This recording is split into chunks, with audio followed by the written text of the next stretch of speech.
Hey friends, it's Pastor Ryan coming to you here from a beautiful morning in Corvallis, Oregon at PV Arboretum.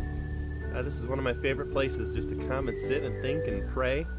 And this summer I'm looking forward to joining you each week by video from different places around Corvallis, around the valley, as we jump into a series on the Psalms.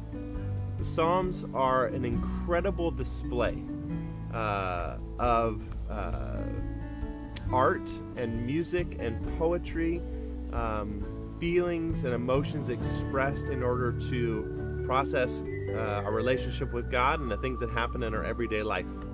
And so we're looking forward to going through this series together, and I hope as we go through it that you would take the time to reflect on the Psalms, be immersed in the Psalms.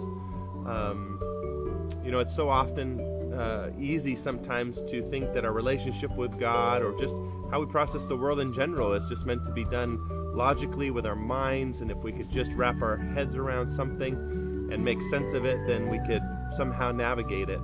And yet some of the deepest and most powerful things we experience in life can only be processed through emotions, and music and psalms and poetry are some of the ways that we do that. And so as we go through this series, as we reflect on these beautiful psalms, where the psalmist describes that my soul thirsts for God in a dry and weary land, or God is our refuge and our strength, or even my God, why have you forsaken me?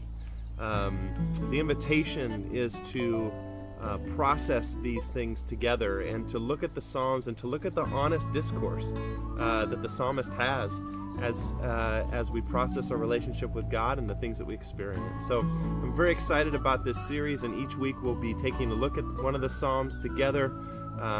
There'll be some devotional thoughts as well that you can have access to during the week. And let's dive in together, not to the pond behind me, but to the book of Psalms, and see what God does in and through us as we meditate on His Word together.